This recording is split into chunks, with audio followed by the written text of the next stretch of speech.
Welcome to San Joaquin Spotlight, a public affairs program featuring conversations about life in the central San Joaquin Valley. This program is brought to you in partnership between KFSR 90.7 FM and CMAC Fresno. I'm your host, Sevag Tateosian. Today, the studio is buzzing with activity. Another edition of San Joaquin Spotlight is here, and our guest is actually someone who helps with the program. Today, he's here to talk about some of the other work he's doing. Cesar Campos. Cesar, welcome to the program. Thanks, Sevag. Great to be here. So what is this organization you're going to tell us about? Yeah, so I'm going to talk a little bit about Central California Environmental Justice Network, which is a network of organizations really in the Central Valley that focus a lot of time and resources on fighting for environmental justice for a lot of communities here in the Central Valley. What does that mean, environmental justice? Yeah, so environmental justice is like the social justice movement meets the environmental movement. And it really focuses on preserving resources and preserving the planet, but in a way that is equitable and that is fair for all communities. What we find is that a lot of the hazards, a lot of the environmental degradation, or a lot of the environmental problems actually affect some communities a lot more than others. So what if I understand you, I don't mean to interrupt, but if I understand you better, it's Fresno may not feel the impact, but like Lathan, or but like Huron may feel the impact more. Exactly, and so Fresno actually does feel the impact, and so the San Joaquin Valley is a large area of a lot of communities that are not up to par with say, communities in Southern California or in Northern California in terms of like the amount of problems that we have to mitigate. We have the worst air quality in the nation in the Central Valley. Fresno is right in the middle of it, and then if you get down south into like the Bakersfield area, then you start getting even worse air quality down there. Why should we care about something like that? I mean, if someone doesn't want to deal with the bad air quality or whatever other environmental issues are going on, the argument is move.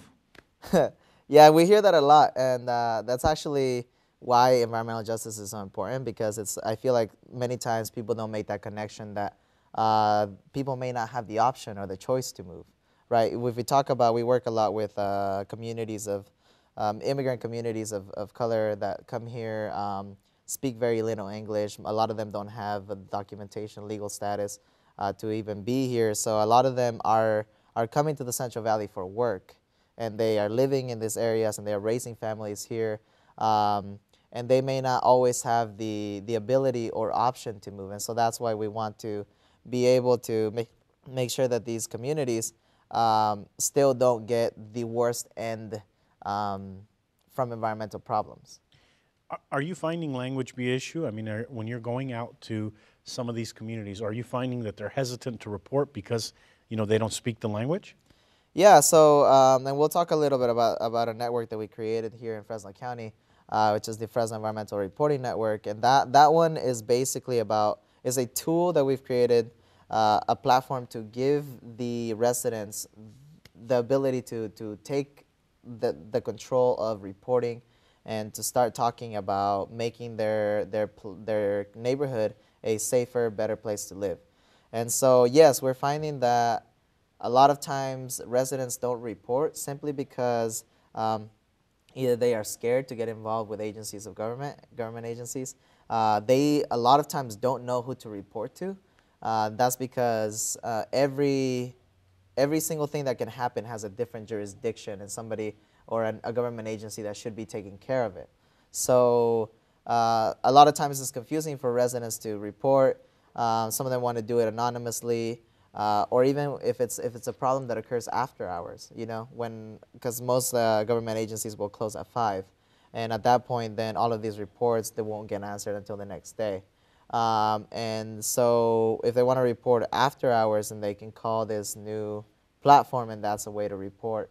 And even if they want to do it anonymously. What are we talking? I mean, you mentioned air quality, but what else is there out there that is bad in the environment? The way that I usually talk to residents about this is anything that doesn't look good or that sparks just like, this may be wrong for some reason. That's probably right.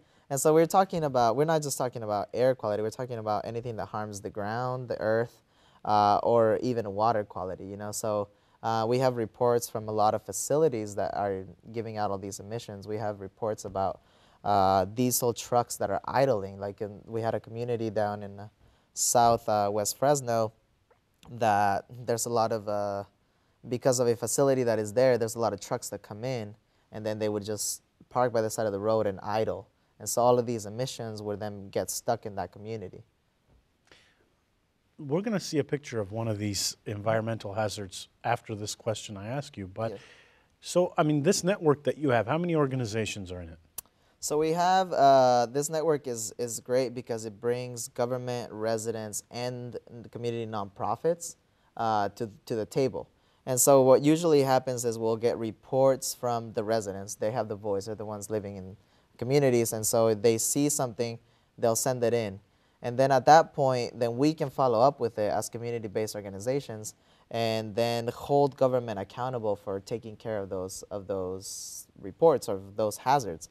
So right now, we've had tons of support from the CBO community. We have Centro de la Familia, Fresno Metro Ministry, my organization, which is the chair, CCEJN, and a lot others. And then from the government side, we have like the Department of Toxic Substances Control, Cal EPA, US EPA, California Air Resources Board, Department of Public Health, Code Enforcement from the city, which they're a supporter, and we're still trying to get them at the table, yeah. So let's take a look at this picture, and you tell us what's going on.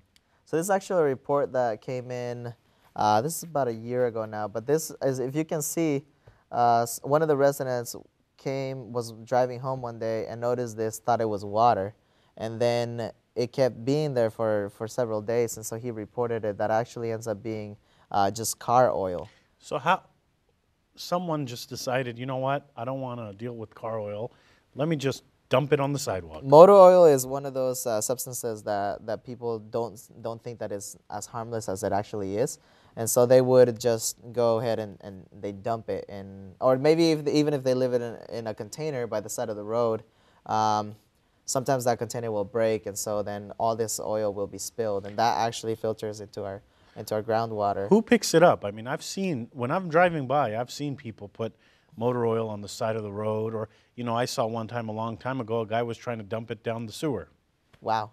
Yeah, and so this specific report, actually, the fire department responded to it. And this one was one that was memorable because when I first got it, I didn't know. I thought it was the Department of Toxic Substances Control. But they don't have the jurisdiction to actually get it. So it was the fire department that actually went out there and actually cleaned it up. What are the alternatives to something like this? I mean, I know that I've seen oil collection sites when I've driven around or I've gone to an auto parts store. This person, whoever it was, that decided, you know what, it's not my problem, my old oil, let me just dump it on the sidewalk, who cares? What could he or she have done with this? Well, this with motor oil, you know, you can take it to, like you said, the recycling sites, or you can even take it to your local auto parts store where you can dispose of it the right way. One of the things that we're hoping to do with this network is that residents will have the ability to report, and then we, as Logic, think that if a resident is concerned enough and sees something that they don't like and they report it, then that resident is less likely to do something that actually harms the environment also. When someone takes that used motor oil to the auto parts store, is there a charge? I mean, why are they not doing this? There isn't a charge up until a certain amount of liters of it. So I'm going to change my oil in my house, in my garage, and it's 5 liters. I take that 5 liters, chances are they're going to get it for free. They're going to take it for free? Yeah, most regular users that have 1 or 2 cars, you know, they can do it in a way that they wouldn't have to pay for it. What's the excuse on something like this? What will people tell you? I mean, is this just laziness? Is that what's happening? Well, I'm not absolutely sure. I don't think that we've ever had a case where I actually go out and talk to the resident that did it. Hey, buddy, what are you doing I this, know why by you're the way? doing this. No, but I mean, there's tons of reasons, and actually, the dumping is is a good one to talk about, and not just oil, but a lot of like illegal dumping that happens in the city of Fresno.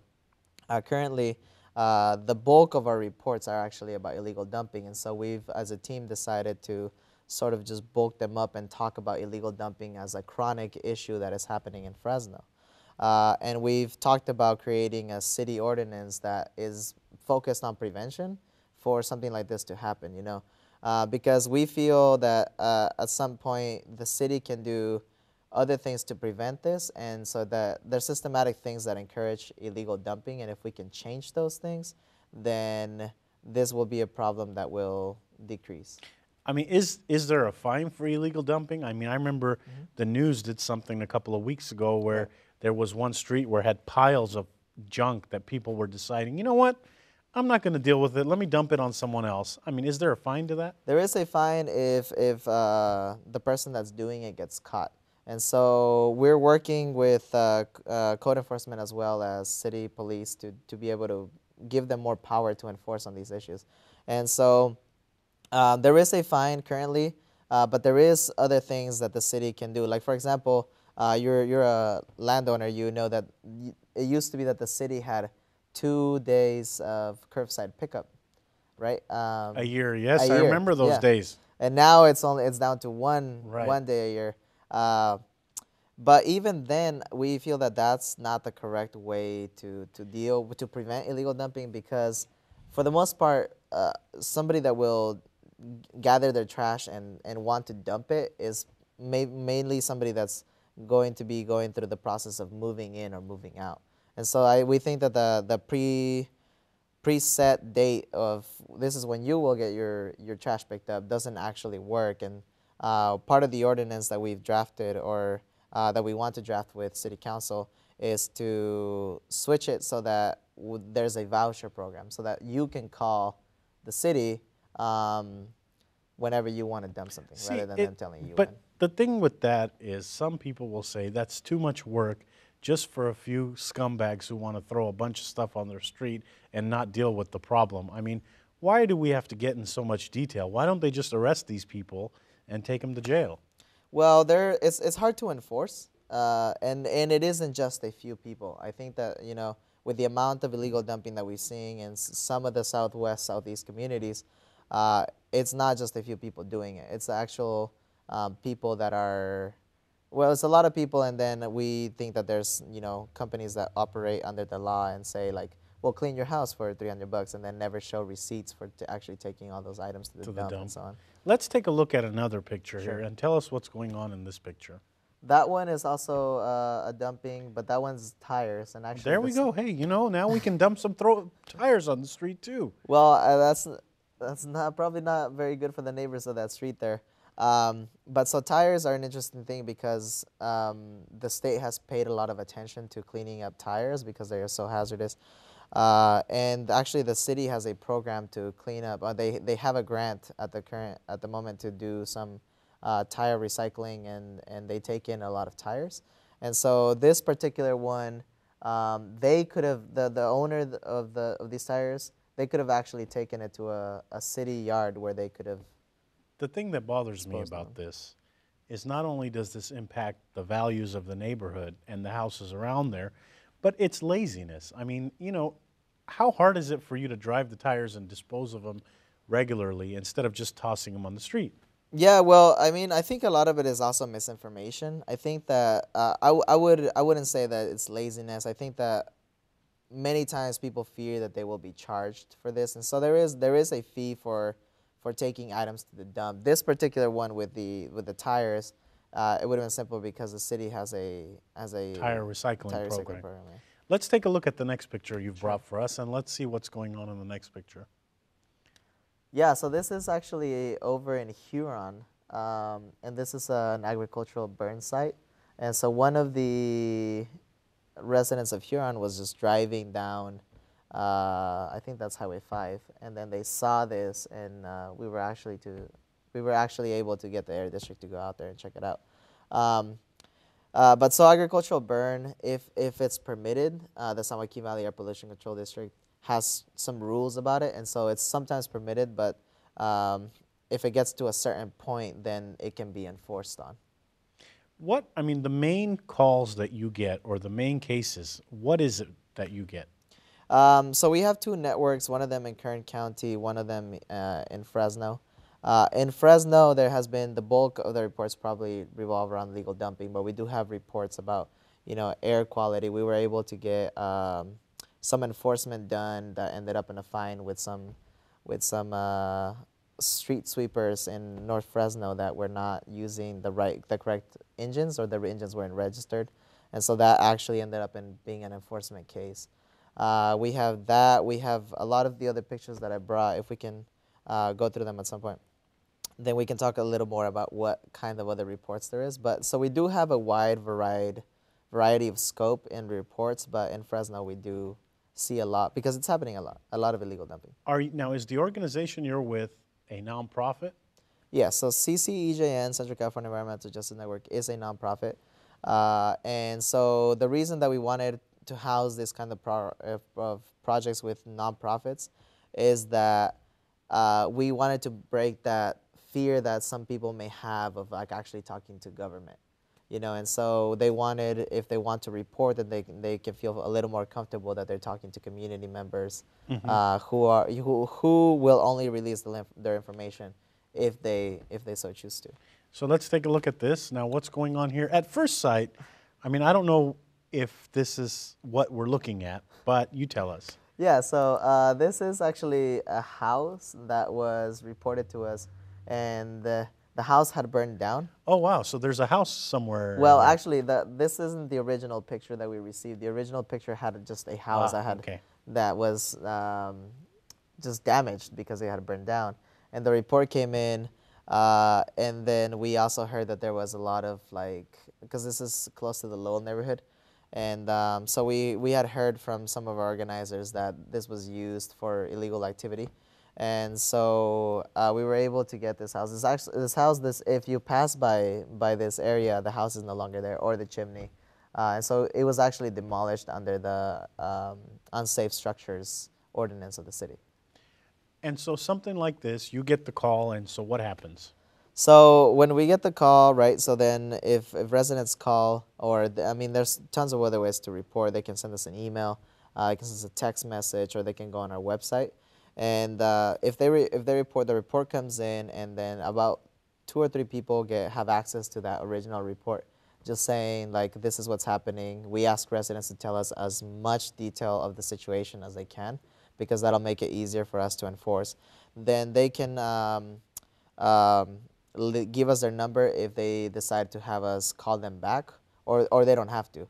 And so what that happens is we take that report, we then make sure that we give it to the correct agency that should deal with it. And so that cuts a lot of work for community, because even just finding out who will enforce to that report takes a lot of time. And so because we've been doing it so much, we can pretty much look at a report and say, okay, that the agency will work with it. So then we'll send it to the agency, and every month we have a meeting with government officials and with community members and community-based organizations, and we'll talk to them about, okay, so this was a report that was given to you. What have you done this month to fix it? And so we'll keep updates, and they're all public meetings that residents can attend. And usually we get, they'll stay, depending on the report, they'll stay within our agenda for a couple of months, and then they'll get resolved or they'll get addressed and so on. So what's going on in this picture? This picture is interesting because at first sight you don't see, this is an apartment complex, and when I received the report, it mentioned that there was a lot of fish in there, and the person that reported it said, I don't understand why they have fish in this water. This water is dirty, it's filthy, all this stuff. And so it was interesting to me because I hadn't heard of an agency that would deal with this. And so I called, Environmental Health, the Department of Public Health, and they do some work on it, but they didn't really have the jurisdiction to do any enforcement. What's dirty about it, by the way? Well, so then we decided to just, talk to more people about it. We actually ended up talking to mosquito abatement. And we noticed that the fish were actually in the water because they had put them in there because those are mosquito fish. Oh, however, all of the green areas around the standing water are actually, vegetation, and that's where mosquitoes can come from, and then they can breed in the water. So this is actually a case where we are breeding mosquitoes and mosquito vectors in that. So what did they end up doing there? So they end up adding more fish and then asking the apartment complexes to keep that green area a little more separated from the water so that there isn't a lot of vegetation. So, like, let's say I'm going to instigate a little bit here. Okay. I'm the property owner of the apartment, and I have this going on, and I say, look, it's not bothering anybody. There's no reports of mosquito bites on people. What do you tell me? Well, mosquito abatement will probably have different things to say to you, but I think we try to approach it as like if it's to the degree that a resident will complain about it, then you should at least look at it to see what else you can do to work with the residents. If it's to the degree where they'll actually make a complaint. And usually we've had some cases where the industry or the apartment landowners are actually very helpful. And we've had like this case where in Imperial Valley where it was like one diaper was thrown on this like this lot, and it was just like one diaper, and it came in. And then the resident just cared about it enough that said, I'm going to report it for that one diaper.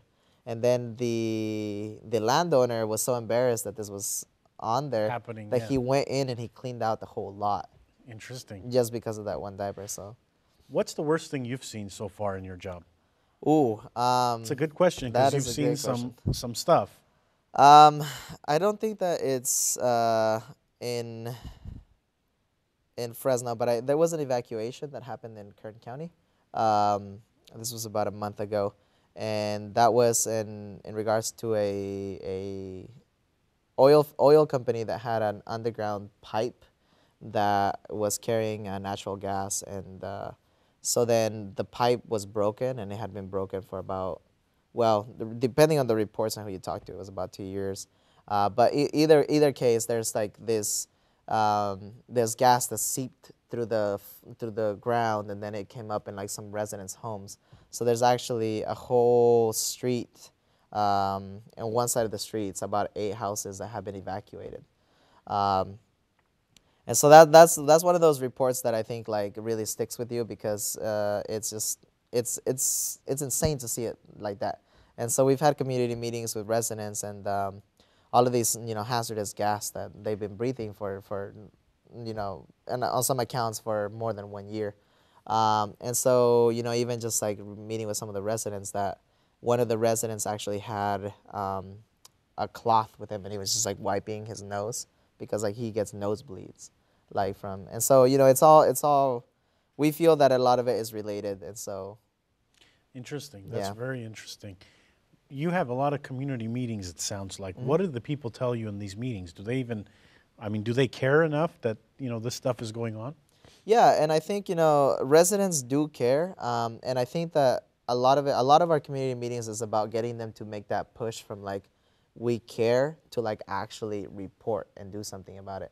And then even better is when we get a community of residents that's just so passionate about making their community better that they actually begin to organize, and we help them, organize. Like we have a group in Parlier that's organizing around a facility that they feel is hazardous, and we love to see it because this particular facility has never had an environmental impact report done, and so that's something that should happen just to let residents know like what kind of emissions the facility has. And so they've organized, and I've been down there and I help them organize, and they're a really good group of residents that just wanted to make their community better. But what about the owner of that industrial place or whatever you're talking about? That owner provides jobs. That owner provides a bunch of stuff for the community. If I'm an owner sitting back and a group of residents come to me, why should I change it if I'm providing jobs for people? Well, it's one of those things that we talk about. It doesn't really, I don't think that we should talk about it as jobs versus community or community health. I think that that's the wrong way to talk about it, and that's sadly how this all ends up playing at city councils. But I think that just because you're providing jobs doesn't mean that you get to hurt the whole community health-wise. This community you might employ 10, 15 people, but even if you're hurting one person, then that should be something that you look at. But most of the time, you're not hurting one person, and these emissions aren't hurting one person, they're hurting a whole community. And so we have a tool in the state of California that maps out these communities that are the most disadvantaged.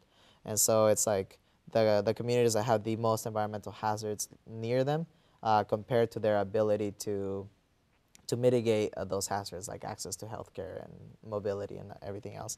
And so we mapped it out, or the state actually has mapped it out, and we can see the communities that are the most disadvantaged. Let's take a look at this last thing you brought, which is the information sheet. And so tell us about this. Yeah, so this is actually a publication that we'll be publishing in several sources. But this one just has all of our information. On the left-hand side, it just talks about, report environmental hazards, anything with pesticide drift, illegal dumping, water discharge, odors, or clouds of smoke, any source of pollution, really. And then it has our information. Residents can call us at 559-202-3376. That's the number. And then they can leave us any information. The most details that they can give us, the better. That will help us enforce. They can also send us a text message to that same number, 559-202-3376. Or they can send us an email to reports@fresnoreport.org, or go directly on our website. And then they can go to our website to get more information. And they can actually see the reports that are happening around their area. So that's important too. And our website is fresnoreport.org. If I go on the website, can I find out what things have been reported without specific information? Yes, so all of them are public record. All of the reports are public record, so you can just hit our reports tab and you can browse through all of the reports that have been reported. You can even sign up to get alerts when something is reported near your house. Excellent. Cesar, thank you so much for coming on the program this week. We're out of time. Thank you so much. That's all for this edition of San Joaquin Spotlight. To the volunteer crew that made this and every production possible, thank you. We couldn't do this without you. Our guest, Cesar Campos, who talked about some interesting environmental impact stuff going on in the community. Thanks for coming on the program. Thank you. He's also a volunteer on this crew too, so thank you for that as well.